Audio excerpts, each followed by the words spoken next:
Jadi begini Pak, seiring berkembangnya informasi di masyarakat sekarang ini, informasi digital, kami pun rakyat sekarang ini sudah belajar juga tentang masalah pandemi ini. Dan dari awal kejadian saya, mungkin Bapak tahu itu sama Dr. Louis, ya, kami sampai hari ini kami menunggu adanya diskusi debat terbuka antara dua pihak atau dua mazhab dokter yang pro tentang COVID dan vaksinasi, dan yang anti vaksinasi. Ya, karena masing-masing punya data. Saya di sini berbicara, saya kira tadi saya ditemui oleh Pak Menterinya. Kalau saya ditemui oleh Pak Menterinya atau jubirnya, saya meminta Kementerian Kesehatan memberikan apa yang sudah kami minta lewat lapor.go.id tentang keterbukaan informasi publik. Dan itu kami juga sudah melayangkan surat ke Ombudsman. Ombudsman juga akhirnya merekomendasi. Artinya di sini ada beberapa hal yang kami perlu pertanyakan masalah pandemi. Yang pertama masalah PCR, keakuratan PCR. Yang kedua masalah efikasi vaksin. Yang ketiga masalah kontrak vaksin pemerintah Indonesia dengan produsen vaksin. Dan penggunaan EUA, Emergency Use Authorization. Kenapa harus dimandatorikan? Kenapa harus didaruratkan? Dan masalah penggunaan vaksin anak untuk sebuah penyakit yang tingkat kesembuhannya 99,sekian%, kenapa anak harus diintimidasi dengan vaksin? Anak Indonesia bukan anak yang penyakitan.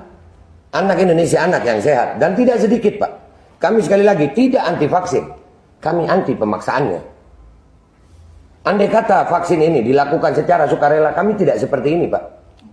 Kami jadi curiga dengan isi vaksin justru karena adanya kebijakan-kebijakan yang merubah negara demokrasi Pancasila ini, yang mana demokrasi Pancasila ini berbeda Tuhan, kita harus toleransi Pak.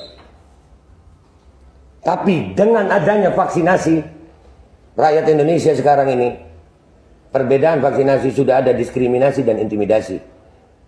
Kami sudah sering Pak melihat kesian rakyat didatangi ke rumah-rumah dengan pakaian seragam tentara.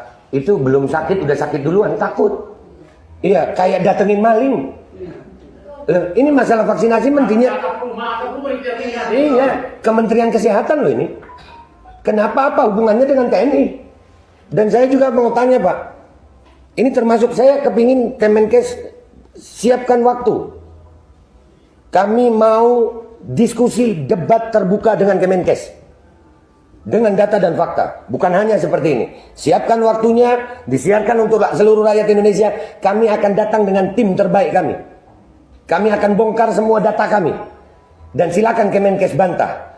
Dan saya menuntut hari ini ada perjanjian tertulis antara saya dan Kemenkes, kapan waktunya. Dan kalau nanti di diskusi debat terbuka itu kami salah, saya Babe Aldo bertanda tangan, rela dipenjara seumur hidup karena telah mengacaukan kekacauan, menyebabkan kekacauan bagi seluruh rakyat Indonesia.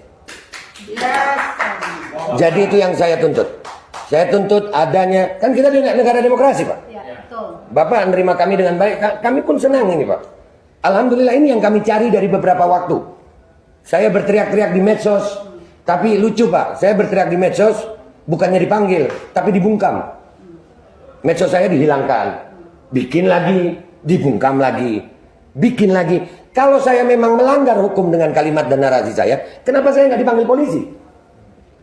Kenapa pihak Kemenkes tidak mau memanggil saya? Apakah memang karena saya benar tapi didiamkan?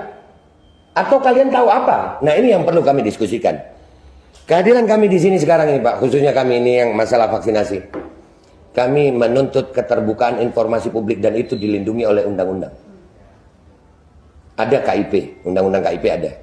Ya, jadi kalau saya mewakili sebagian ibu-ibu ini, kami menuntut adanya diskusi terbuka antara pihak Aliansi Rakyat Menggugat dan tim dengan pihak Kemenkes yang disiarkan untuk seluruh rakyat Indonesia. Kita akan bawa tim terbaik kita melawan tim terbaik Kemenkes untuk berdiskusi. Bukan untuk debat biasa aja Pak. Karena ini menyangkut hajat hidup 270 rakyat Indonesia, 270 juta rakyat Indonesia. Kami tidak mau mempertaruhkan masa depan anak-anak kami Pak.